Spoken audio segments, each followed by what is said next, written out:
예, 실전 200제 문제를 좀 보겠습니다.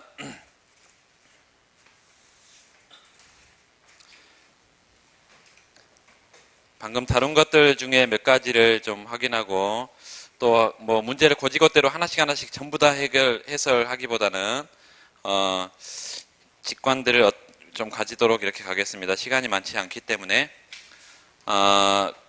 464페이지 152번 문제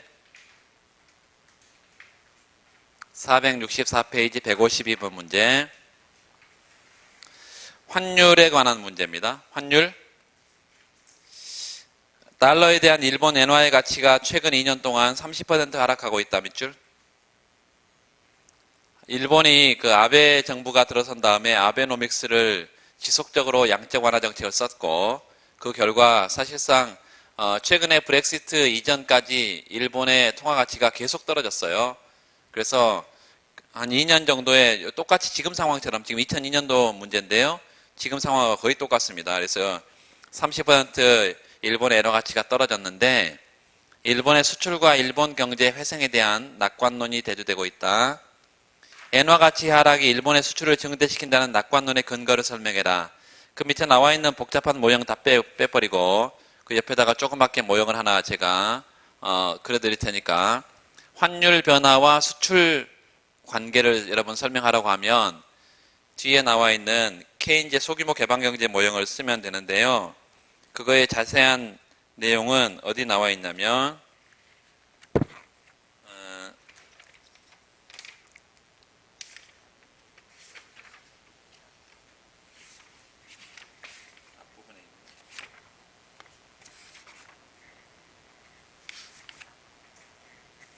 거기 147번 문제라고 써놔요. 거기다 그냥 안 넘어가겠습니다. 넘어가지 말고 147번 문제 써놔요.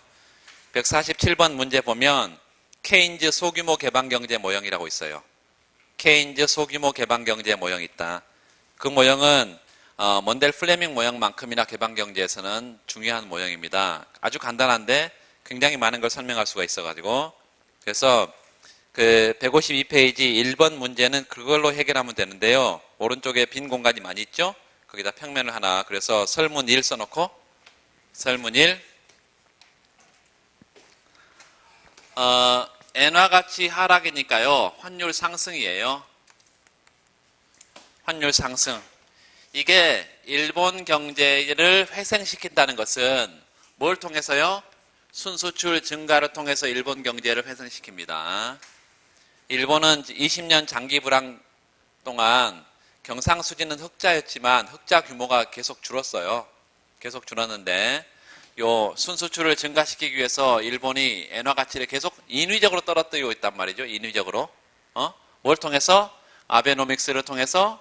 그래서 환율이 상승했을 때 순수출이 증가한다라고 내가 어떤 설문에서든 이걸 설명하고 싶다라고 하면 요 평면으로 가면 됩니다. 수평축은 소득이고요. 수직축에는 이제 경상수지야. NX. NX. NX가 어떻게 변하는지를 좀 우리가 볼 텐데 앞에서 Y equal C I G NX 이런 식을 받고 개방경제 국민소득 결정식 요거를 좌변으로 넘겨서 정리했더니 이렇게 됐었어요. SP-I 플러스 T-G equal NX 이렇게 돼서 여기서 정부 부분을 우리가 고려하지 않을 거예요. 그 말은 균형 재정을 가정해버리면 요거 제로로 보내버리고 S-I equal NX 이런 걸 쓸 수 있습니다. 굳이 균형 재정을 가정하지 않아도 되는 것이 요거는 정부 저축이란 말이죠. 세이빙스 정부 저축인데 요거를 민간 저축이라고 하지 않고 정부 저축과 민간 저축의 합이라고 해서 얘하고 얘가 합해진 거라고 봐버려도 돼. 그래서 김박저에는 이거를 NS라고 쓰고 있습니다. NS, National Savings. 그리고 그 47번 문제에 김박재의 문제를 그대로 갖다 놨으니까 나중에 문제를 풀어보시고요. 여기 nx하고요. 또 하나는 요 nx하고 또 하나는 뭐예요? ns-i겠습니다. ns-i.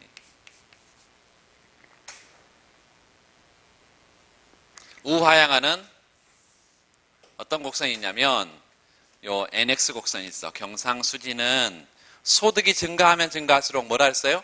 소득이 증가하면 증가할수록 수입이 증가한다 그랬어. 그러니까 경상수지는 흑자에서 적자로 가겠죠. 그리고 요거는 우상향하는데요. 요 ns-i는 우상향해. 요 저축이라는 것이요. 저축이라는 것이 소득에서 소비하고 남은 거야. 그래서 소득이 증가하면 증가할수록 저축이 증가합니다. 소득이 증가하면 저축이 증가해. 그래서 우상향하는 곡선이고요. 이게 맞아떨어진 상태에서 최초의 균형 상태라고 우리가 생각을 해봐요. 여기는 nx 경상수지가 흑자 구간이고요. 균형이고 nx가 0보다 작은 적자 구간입니다. 그리고 어떤 책에는 요거를 nx를 그냥 경상수지를 의미하는 국제수지라고 그냥 BP라고 되어 있는 책도 있고요. 하여튼 이 상태에서 뭐가 변했을 때 환율이 상승하게 되면 순수출이 증가한다는 것이죠. nx가 이렇게 제로가 1. 그러면 새로운 요 두 곡선의 교차점에서는 뭐가 늘어요? 소득이 이렇게 늘죠.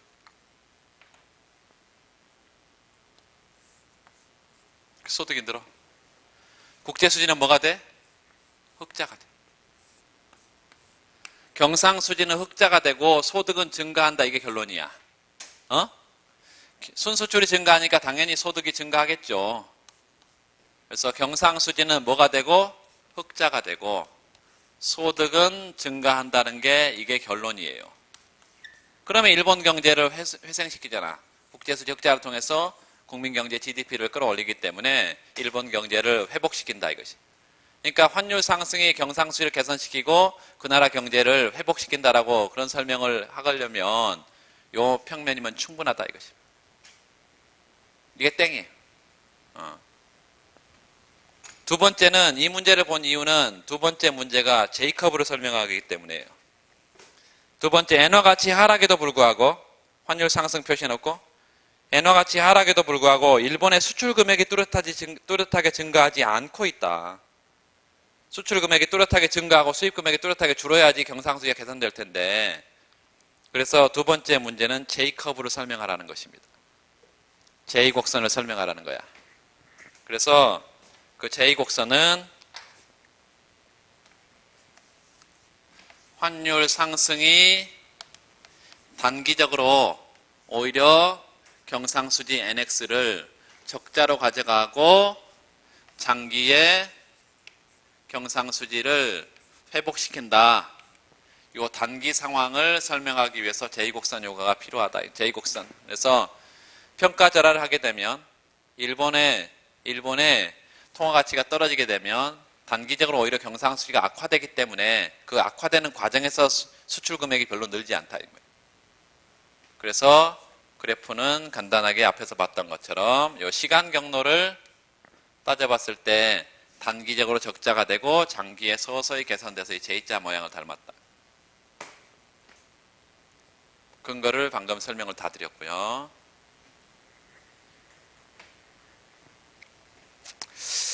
세 번째는 위와 같은 엔화 가치 하락이 밑줄, 환율 상승이 일본의 자본 이동에는 어떤 영향을 미치냐?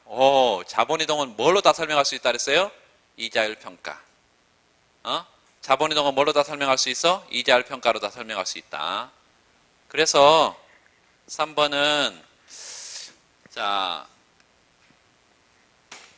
엔화 가치 하락이 일본의 대외 자본 이동에는 어떤 영향을 미치냐? 이 자본 이동은 이자율 평가로 설명할 수 있다라고 했어요. 어? 그러니까 잘 들으세요. 여기 R 스타 혹은 RF 플러스 2분의 2 expectation 마이너스 2 예상 확률 변동률 이게 같으면 전혀 자본이 이동하지 않을 거예요. 그런데 이게 뭔가 이제 하나 변해서 부등호가 생기면 자본이 이동할 거란 말이죠. 투자 수익률이 높은 대로. 그런데 잘 들으세요. 이 환율은 여기 있는데요. 분모 분자에 있는데 요게 요렇게 써서 사실은 분석하는 건 아닙니다. 이게 좋지가 않아. 2분의 2 expectation 마이너스 이렇게 해서 환율이 상승하니까 요 환율이 상승하니까 전체 여기 값이 떨어지고 뭐 이런 식으로 가버리면 너무 단순한 분석이 되고 요 환율이 상승하는 것이 일본의 지금 엔화 가치가 지금 떨어지는 건데요.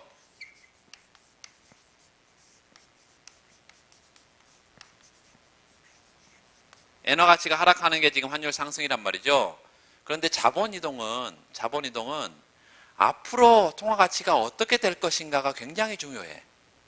앞으로 지금 떨어졌다고 중요한 게 아니고 앞으로 떨어질 건지 앞으로 올라갈 건지 천정에 가서 지금 떨어질 건지 앞으로 바닥에서 올라갈 건지 이게 중요하다고.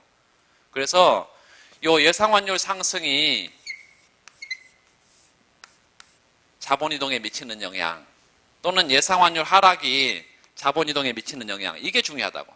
지금 환율이 앞으로도 더 올라갈 거라고 생각할 건지 지금도 30% 떨어졌는데 더 떨어질 거라고 생각할 건지 아니면 지금 다 떨어져서 이제 앞으로는 엔화 가치가 올라갈 거라고 생각할 건지 이거에 따라 자본 이동이 달라진다. 그래서 이 두 가지의 경우의 수를 여기에 반영을 해주면 되겠습니다. 자, 위에 첫 번째 요 예상 환율이 상승할 거라고 생각을 하면 그 말은 엔화 가치가 지금 30% 떨어졌는데 더 떨어질 거라고 생각하면 어떻게 된다고요? 요게 올라가면서요. 이렇게 된다. 방향이. 그러면 자본이 빠져나가면서 일본으로부터 자본이 빠져나가면서 외환에 대해서 뭐가 발생해? 초과 수요가 발생하고 환율이 상승한다. 우리나라 외환시장에서 원달러 환율 계속 얘기하면서 일본 가버리면 또 모르는 사람 있어. 그냥 동경의 외환시장이라고 생각하면 돼요. 환율을 어떻게 정해야 된다고? N이 분자에 있어야 된다. N이 분자에. 그래서 이 환율은 N이 분자에 있는 환율이고 나머지 그러면 달러나 뭐 한국과 일본과의 관계다 그러면 여기 원을 여기다 쓰면 되겠습니다. 이거는 N1 환율이다.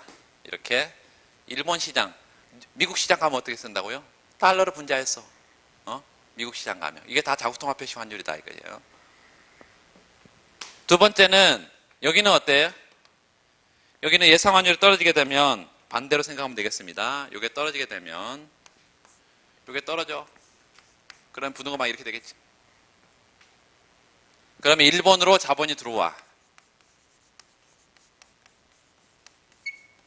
외환시장에서 공급이 많아요? 수요가 많아요? 외환시장에 공급이 많아. 외환의 가격은 떨어지겠죠. 이런 것들을 자본의 유입, 유출로 지금 설명을 한 것이고 자본의 유입, 유출 이게 대외 자본의 이동이에요. 설명한 거고 결국은 요 예상 환율의 변화가 실제 환율을 똑같은 방향으로 지금 변화시키고 있는 거죠. 이거를 환율의 자기 실현적 기대라고 부른다. 환율의 변화가 항상 시장 참가자들이 기대하는 쪽으로 변한다 이것입니다. 환율의 자기 실현적 기대, self fulfilling expectation, 자기 실현적 기대다. 아까 어떻게 그래프를 그리는지는 다 설명을 드렸어요. 예를 들어서 요 예상 환율이 상승하면 이자율 평가에서 어떤 곡선이 움직인다고? 해외 투자 수익 곡선이. 요 ER 평면에 국내 투자 수익 이자율 영향을 받는 게 있고 해외 투자 수익에 요 RF 혹은 뭐 R스타 이거 영향을 받는 게 있는데 요 예상 환율이 상승한다고 하면 여기 예상 환율 상승은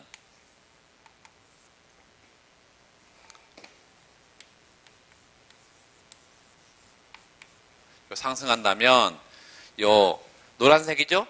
해외 투자 수익이 커지면서 환율이 상승한다 이거요.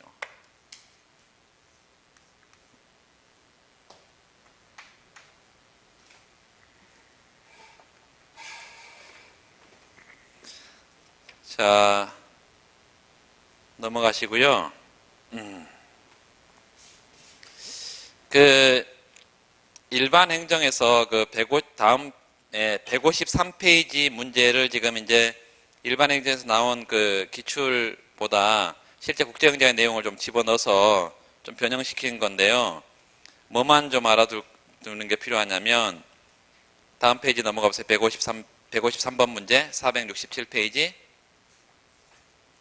제도적으로 자본이동이 보장된 국가일수록 실제로 국가 간의 자본이동이 활발히 이루어지는지 알아보기 위해서 아래와 같은 식을 추정하려고 한다. 그 식은 어디서 나온 식이냐면 그 2번 설문에 펠드슈타인 호리 효과 밑줄거든. 펠드슈타인 호리 효과가 국가 간의 자본이동성이 얼마나 자유로우냐 이걸 실증 분석해 본 거예요. 그리고 그 가설을 세웠어. 이렇게 가설을. 자, 좌변은 뭐냐면 소득 가운데 투자가 차지하는 비중이에요. 우변은 Y분의 NS는 뭐예요? 소득 가운데 저축이 차지하는 비중이에요. 국가 간의 자본이동이 전혀 없다면 여러분 생각해 보세요. 국가 간의 자본이동이 전혀 없다면 국내 저축과 국내 투자는 항상 같을 거야. 왜 해외 투자를 못하니까. 그리고 국내 투자가 필요해. 그러면 어디서 와야 돼? 국내 저축에서 올 수밖에 없어. 해외에서 못 끌어들이니까 자본을. 그런 경우는 국내 저축과 투자가 항상 같을 거다. 만약에 개방경제라면 얘네들이 이제 그 옆에 써놔요. OECD 국가들을 실증 분석합니다. OECD 국가들을 실증 분석을 해. 그런데 OECD 국가들은 자본 이동성이 다른 어떤 나라들보다 이동성이 높아. 그런데 실증 분석을 해봤더니 거기 펠드슈타인 호리 효과가 뭐라고 돼 있어요? 수수께끼. 가설과 정반대가 나왔다. 자본 이동성이 높을 거라고 하고 실증 분석을 해봤는데 국내 저축과 국내 투자가 아주 비슷하게 나타나더라 이거예요. 왜 자본 이동성이 높으면 국내 저축이 있으면 해외 투자할지 왜? 또 국내 투자 자금이 부족하면 해외에서 자본 조달하지 왜 국내 저축과 국내 투자 같아? 그러니까 가설과 전혀 다른 방향의 결론이 나온 것을 이걸 수수께끼라고 하고 그 수수께끼를 해설하기 위해서 해석하기 위해서 몇 가지 이론들이 나와요. 그 이론들이 이번에 넘어가 보세요. 이론들이 어떤 것들이 있냐면 468페이지 보면 펠드슈타인 호리 효과 수수께끼에 대한 해석 이렇게 있죠. 거기 밑줄 긋읍시다. 문제 제기에 국내 저축과 국내 투자가 밀접한 상관관계를 갖는다는 실증 결과. 사실은 상관관계 없어야 되는데 개방경제라면. 표면적인 자유화에도 불구하고 실제로는 국가 간의 자본 이동성이 낮다는 것을 의미하는 거냐. 첫 번째, 실제로 국가 간의 자본 이동성은 낮지 않고 높다. 그런데도 이런 결과가 나올 수 있다. 이거예요. 첫 번째는 이게 저축의 내생성이라는 것입니다. 근데 실제 이제 일행 문제에서는 저축의 내생성은 안 나오고 그 두 번째 대국 효과가 나왔어요. 대국 효과가. 이 대국 효과라는 것은 뭐냐면, 자, 이렇게 생각해 봐요. 그 대국 효과에 여기 설명을 조금 더 가피를 좀 해주시면 되겠습니다. 그냥. 경제 규모가 큰 나라가 라지 컨트리인데요. 이 경제 규모가 큰 나라가 저축을 늘렸어. A국인데. 이 저축을 늘리면 얘는 국제시장에 영향을 줄 수 있으니까 요 국제금융시장에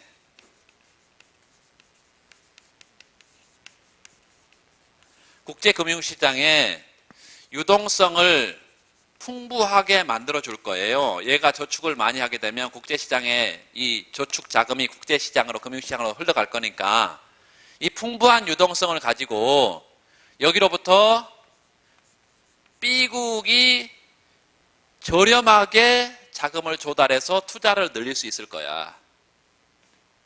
C국도 여기서 가져와서 저렴하게 자금을 가져와서 투자를 조달해서 늘릴 수 있을 거예요. 투자를. 그런데 A국의 투자는 어떻게 되냐 말이죠. A국의 투자는. A국은 국내에서 가져올 수도 있지만 이 풍부한 유동성 국제시장에서도 가져올 수 있기 때문에 A국의 투자도 는다 이 말이에요. 아, 그러니까 결론이 이렇게 보였다는 거예요. 국내 저축이 늘었을 때 국내 투자가 늘고 있는 이 상황을 폐쇄 경제 때문에 그런 게 아니라 자본 이동이 자유로워도 나타날 수 있는 현상이라는 거예요. 이걸 라지 컨트리 이펙트, 대국이 저축을 늘려줬기 때문이다. 이런 펠드슈타인 호료과의 수수께끼라는 결과가 나온 이유가 이게 대국 효과라는 것입니다. 그거 하나만 일단 알아두시고, 이 펠드슈타인 호료과가 그 가설이 뭔지 그게 중요한데요. 그 468페이지에 이거 다 볼 필요는 없고 오른쪽 단에 468페이지 오른쪽 단에 거기 검증을 좀 보세요. 펠드슈타인 호료과는 그 밑에 그 수식에다 박스를 치고요. 수식에다 밑줄만 그어놓읍시다. 위식에서 그 저축의 Y분의 NS에다 동그라미하고 Y분의 I에다 동그라미. 소득 가운데 GDP 가운데 투자가 차지하는 비중과 저축이 차지하는 비중인데요. B가 0에 가까우면 밑줄 긋시다. 실제로도 자본 이동성이 상당히 높으며 그렇지 않으면 제도적으로 자본 자유에도 불구하고 국가 간의 자본 이동성 그다지 높지 않다. 이런 가설을 세웠는데 검증 결과는 B가 1에 가까운 값이 나왔다. 밑줄. 만약 B가 1이라면 거기 Y분의 NS에다가 위로 화살표를 해보세요. 국내 저축이 늘면 바로 뭐의 증가로 나타나요? 국내 투자 증가로 바로 나타날 거 아니에요? Y분의 I에다 위로 화살표. 저축이 늘면 바로 뭐의 증가로? 투자의 증가로 나타나기 때문에 저축과 투자의 상관관계가 아주 높아져 버리겠죠. 그런 경우에 B가 1인데 B가 1이라는 것은 폐쇄 경제 써놔요. 옆에 폐쇄 경제에서 항상 그래. 그런 자본 이동성이 높은 경우도 그런 결과가 나올 수 있다는 얘기입니다. 아까 대국 효과 봤잖아요. 그래서 국내 저축과 국내 투자가 여전히 밀접한 관련이 있는 것이 실증 분석 결과가 나왔고 그 결과는 처음에 가설과는 다른 결과이기 때문에 그걸 수수께끼라고 그랬고 퍼즐이라고 그랬고 그 퍼즐을 풀기 위해서 나온 게 방금 이론들 중에 저축의 내생성, 그 다음에 대국 효과, 세 번째 그거 하나만 더 봅시다. 제일 밑에 보면 왼쪽에 그 469페이지의 왼쪽 단에 보면 거기 프렌치 포터바의 자국 주식 편중 현상이라는 게 있어. 편중 현상 거기다 밑줄. 자국 주식의 편중 현상, 홈 바이어스 거기다 밑줄. 이 홈 바이어스는 뭐냐면 여러분 한번 보세요. 자, 앞으로 보세요. 실제 선진국들의 그 주식 투자 경향을 봤더니 개방 경제라고 하더라도 주요 선진국들이 다 저축 있을 때 자국 주식의 90% 이상의 편중적으로 투자를 하고 있더라 이거예요. 개방 경제라면 해외 주식도 살 수 있겠고 국내 주식도 살 수 있을 건데 뭐하러 국내 주식에 그렇게 편중적으로 투자를 하고 있냐라고 봤더니 이게 두 사람이요. 프렌치하고 포터바가 뭐라고 했냐면 정보의 비대칭성 때문에 그렇다. 해외 기업들의 상황은 잘 모른다. 재무제표를. 해외 경제 상황은 잘 몰라. 상대적으로 어때? 자국 기업하고 자국 상황을 더 잘한다 이거예요. 이런 정보의 비대칭성 때문에 개방 경제라 하더라도 자국 주식에 편중적으로 투자를 하더라. 이게 채권 투자에도 적용된 거다라고 주장을 하는 게 홈바이어스입니다. 나중에 채권 수익률을 가지고 우리가 이자율 평가를 얘기하는데 항상 우리가 투자는 어디다 하냐면 수익률이 높은 자산을 투자해요. 그렇죠? 수익률이 낮은 자산과 높은 자산이 있는데 당연히 높은 자산에 투자를 하지. 그런데 반대로 투자하는 경우도 있더란 말이에요. 수익률이 낮은 자산에 오히려 투자하는 경우도 있더라. 그게 가장 대표적인 이유가 먼저 위험이에요. 투자 위험. 근데 두 번째는 방금과 같은 거예요. 정보 비대칭성 때문에 외국 채권에 대해서 잘 모른다 이것이에요. 수익률이 높아도. 그래서 국내 채권에 대해서 집중적으로 투자를 한다라고 한다면 이건 전부 다 홈바이어스 현상이다 이 말이에요. 그래서 그 밑줄 그읍시다. 주요 선진국의 주식 투자 경향을 봤더니 자산 포트폴리오 내에서 거의 자국 주식에 대해서 편중적으로 투자하는 현상이 나타나더라. 왜 그러냐? 정보의 비대칭성 때문에 그렇다. 거기까지만 좀 알아두시고 물론 개방경제, 국제경제 공부하시는 분들은 그거 다 해야 됩니다. 프랑켈 가설이라든가 뭐 이런 것들을 전부 다 해야 되고. 그 넘어가시고 470페이지 154번의 문제 보면 이자율 평가가 나와 있는데요. 거기 2번에 이자율 평가가 나오면 계산 문제로 나옵니다. 100% 계산 문제예요. 그렇기 때문에 2번을 여러분 좀 풀어보시면 좋겠는데요. 간단해. 한국의 연이자율이 5%예요. 밑줄. 미국의 연이자율이 3%야. 그러면 이자율만 보면 어디 투자해야 돼? 한국에 투자해야 되겠지. 그런데 이자율 평가는 뒤에 뭐가 붙어있다 그랬죠? 외환시장에서 현물 환율은 1대 1000입니다. 1년 만기 선물 환율이 1대 1010원이야. 그 선물 환율 그러니까 우리가 지금 안 했던 사실 이자율 평가는 세 가지가 있어요. 그런데 경제학에서는 이 CIRP라는 것은 안 나올 것 같으니까요. 여기 선물 환율 대신에 미래 예상 환율 이렇게 바꾸면 됩니다. 문제 자체가 틀렸다는 얘기가 아니라 방금 우리가 배운 이론을 그대로 적용하려면 미래 예상 환율이어야 돼, 그게. 선물 환율 대신에. 그래서 미래 예상 환율이 현재 달러당 1010원이다. 한국과 미국 간의 자본 이동에 대해서 아무런 제약과 환전 수수료 조세가 없다. 자본 이동에 대해서 아무런 제약이 없다. 환전 수수료 없다. 뭐가 없다는 거예요? 거래 비용이 없다. 밑줄 거는 거. 자본의 거래 비용이 없다라는 것이 지금 그 설문의 취지예요. 투자가는 미국 증권과 한국 증권 중 어느 것을 구입하는 게 유리하겠냐. 그 이유를 설명해라. 아주 간단해. 그 문제는 지금 한국의 이자율이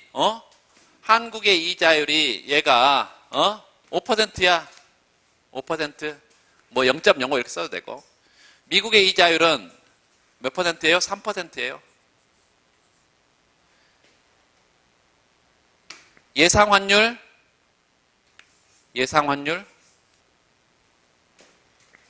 얼마? 달러당 1010원. 그리고 현재 환율은 얼마? 1000. 현재 환율은 1000. 달러당 1000원 이 말이죠. 예상 환율은 얼마? 1010원. 다 준 거야. 그럼 어디다 집어넣어 버리면 돼, 그냥. 여기다 R 한국, R 미국 플러스 예상 환율 변동률. 요게 같으면 아무 데나 투자하겠죠. 아무 증권이나 사겠지. 그런데 봤더니 같지가 않아, 지금. 여기는 몇 퍼센트고? 5%고. 여기는 몇 퍼센트? 3%. 요게 이제 2%보다 크냐, 작냐지. 그렇죠? 여기가 얼마야? 환율이 여기가 1000이고요. 1000. 여기는 1010원 마이너스 1000. 이게 몇 퍼센트? 1000분의 10. 1%. 이거 1%. 그러니까 얘가 더 크구나. 아주 단순하게 수익률만 가지고 투자 대상을 정하는 것이 이자율 평가다 이것입니다. 위험 전혀 고려하지 않아.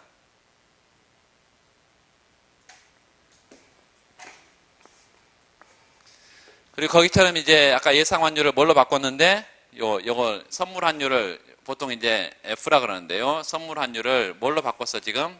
요 예상 환율로 바꿨는데 여기다가 뭐만 바꿔버리면요. 여기다가 요 선물 환율만 집어넣어버리면 이걸 이제 선물 시장을 이용한 상태에서 이자율 평가가 됩니다.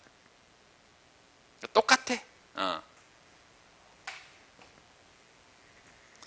요 문제에서 뭐 자세하게 이제 UIRP하고 지금 3번 문제 보면 단기 환율 결정 이론으로서 밑줄 긋고 단기 환율 이자율 평가는 단기 환율 결정 이론이라고 그랬어요. 왜? 자본 이동이 환율을 결정하니까. 그랬고 거기 환위험 제거 이자율 평가 그게 선물 환 시장을 이용해서 환율 변동 위험을 제거할 수 있습니다. 환율 변동 위험을 해지할 수 있다고. 그거 하고 우리가 지금 본 환위험 제거 안 된, 그렇게 해서 밑줄 긋고 환위험에 노출된 상태. 그러면 예상 환율이 들어가고요. 거기 환위험 제거했다면 선물환 시장을 이용해서 환율 변동 위험을 제거할 수 있습니다. 그 두 가지가 있는데요. 비교 설명해라. 가장 큰 차이점 뭐라고? CIRP는 선물환 시장을 이용해서 환율 변동 위험을 제거해. UIRP는 밑에 환율 변동 위험을 제거하지 않고 노출된 상태 국제 투자를 한다. 뭐 이런 것인데, 이게 뭐 자세히 들어가 버리면 경제학 책에는 그게 UIRP, CIRP가 이렇게 분리돼서 나오지 않기 때문에요. 그거 자세하게 갈 필요는 없을 것 같아요. 차이 두 가지가 있다는 것만 알면 되겠습니다. 자, 넘어가시고 어디를 보시냐면 이제 먼델 플레밍 모형을 잠깐 보시면 156번 문제, 475페이지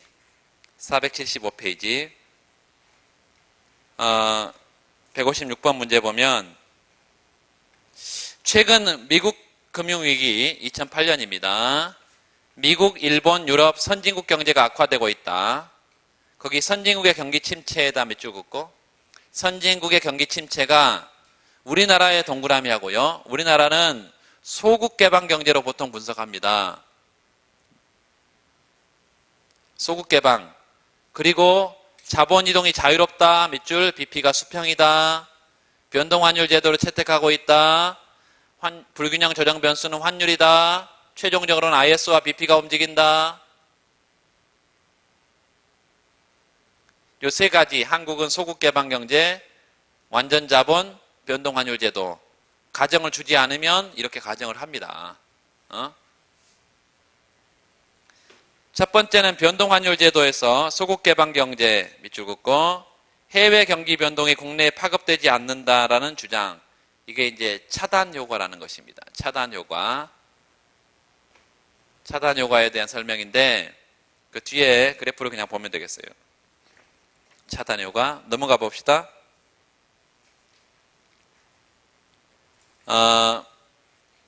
첫 번째, 그 IS0에서 IS1으로 화살표 합시다. 그 BP 옆에다가 완전 자본 써놓고, 완전 자본, IS0에서 IS1으로 화살표. 왜 IS1으로 좌측 갔어? 해외 경기 침체. 해외에서 수입 수요 감소. 자국의 수출 감소. 이렇게 되겠죠? 그래서 그 밑에 밑줄 그으시면 선진국 경기 침체는 우리나라의 수출을 감소시켜서 IS 곡선을 좌측 이동시킨다. 새로운 B점 찾아보세요. B점에 뭐라고 써야 돼? 새로운 대내 균형.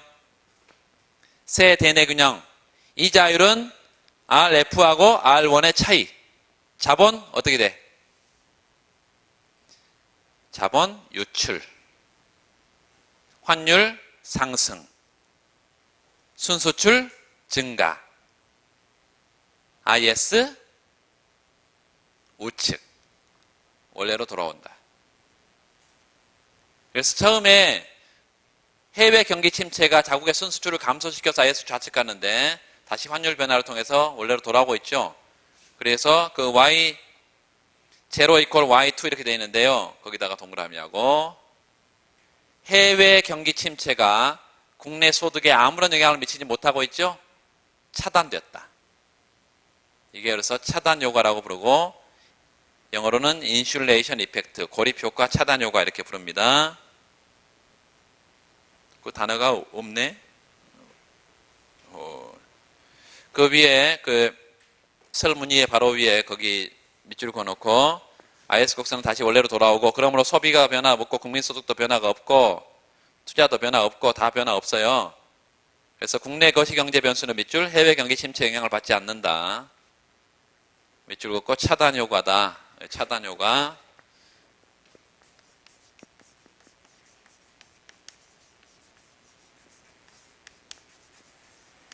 인슐레이션 이펙트다.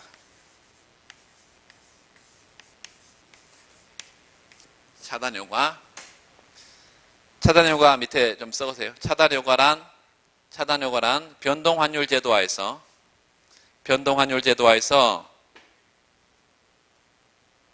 국내 정책 괄호 열고 국내 충격 가로 닫고 변동환율 제도화에서 국내 정책 또는 국내 충격 컴마 해외 정책 괄호 열고 해외 충격 2. 국내에서 발생하는 충격이나 정책 혹은 해외에서 발생하는 정책 충격이 상호 파급되지 않고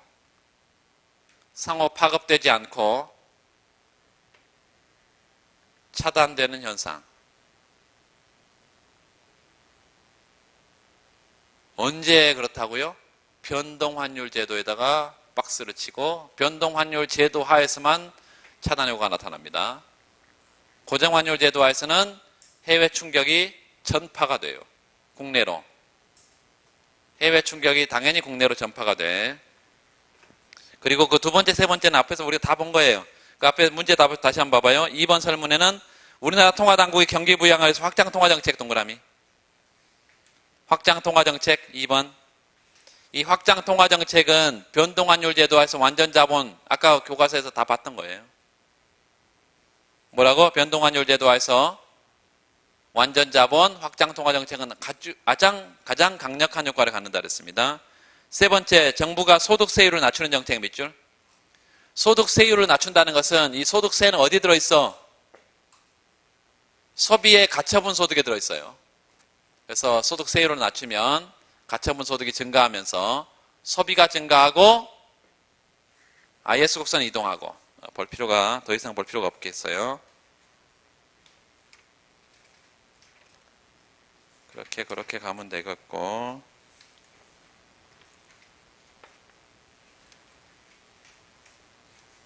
157번 문제에 3번 설문만 잠깐 보면 2번에는 글로벌 금융위기에 대응해서 중앙은행이 확장적인 통화 공급 똑같은 얘기예요. 확장 통화 공급 밑줄. 그 밑에 변동환율 제도 있죠? 변동환율 제도. 그러니까 앞에서 본 문제가 똑같아. 변동환율 제도 확장 통화 정책. 3번이 이제 거기다 별표를 해두고 3번은 고정환율 제도를 묻고 있습니다. 일부 국가에서 시행하는 것처럼 주요 통화에 대해서 국내 통화 가치를 고정시키는 고정환율 제도. 글로벌 금융위기 상황에서 환율의 안정성을 확보할 수 있다는 주장이 들고 있다. 고정환율 제도에서는 기본적으로 환율이 자주 움직이지 않으니까 환율이 안정적이다라는 주장이 있습니다. 그런데 오히려 고정환율 제도는 평소에 환율을 묶어두기 때문에 대폭적인 한 번의 변화가 대폭적인 환율 변동을 가져오니까 오히려 환율이 불안정성을 가져온다 이런 주장도 물론 또 반대 주장도 있습니다. 이런 주장의 문제점. 그러니까 글로벌 금융위기가 왔을 때 환율의 안정성을 확보할 수 있다는 주장이 있는데 그거 잘못된 점이 어떤 거냐? 문제가 뭐냐? 이렇게 물은 거예요. 자, 뒤에 넘어가 보세요. 481페이지 제일 마지막에 그래프 두 개가 나와 있는데요. 둘 다 고정환율 제도인데 앞에 그래프 1에 소비 투자 심리 악화 동그라미. 소비나 투자 심리가 악화돼서 소비 투자가 감소하면 어떤 곡선이 영향을 받겠어요? 소비 투자가 들어있는 곡선이 영향을 받겠지. 그래서 IS가 지금 좌측 갔어. IS0에서 IS1으로 화살표하고요. 그래프에 IS0에서 IS1으로 화살표를 하고 왼쪽에 소비 투자 감소. B점에서 새로운 대내 균형이에요. 새 대내 균형 이자를 표시하세요. R1 그 위에 R0만 되어 있는데요. R0 equal RF 이렇게 쓰고 R1이 RF보다 더 낮으니까 자본 유출 환율 상승 압력 외환 매각 자국통화 매입 LM 좌측. 그래서 C점으로 간다. 자, 고정환율 제도를 썼더니 어때요? 소비 투자가 감소했는데 변동환율 제도라면 어떻게 될까? IS가 좌측 갔다가 다시 A로 가버립니다. 그런데 여기는 훨씬 더 소득이 Y0에서 Y2까지 큰 폭으로 감소하고 있잖아요. 그래서 환율을 고정시켜 놨기 때문에 오히려 경기 침체를 심화시키고 있다, 이런 문제점을 얘기할 수 있다는 거고, 그 오른쪽에 해외 경기 침체, 거기다 동그라미 하고, 해외 경기 침체는 IS 곡선을 왜 좌측으로 이동시켰을까요? 순수출이 감소하니까. 그래서 B점에서 C점으로 가는 경로는 똑같아. 고정환율 제도화에서는, 거기 옆에 써놓아요. 고정환율 제도화에서는 소비 투자 감소라는 국내 충격, 부정적인 충격이에요. 또 해외 경기 침체라는 이런 부정적인 충격, 이게 차단이 안 되고 국내 경기에 더욱더 강한 부정적인 영향을 주고 있다. 그래서 고정환율 제도화에서 경제정책이나 충격의 전파 현상을 설명할 수 있다.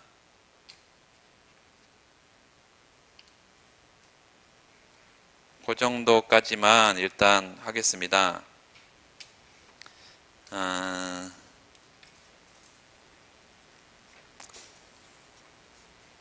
문제를 불러드린다는 건 별 의미가 없을 것 같고, 이제 오늘 여기까지만 하고, 내일부터는 미시경제학을 하도록 하겠습니다.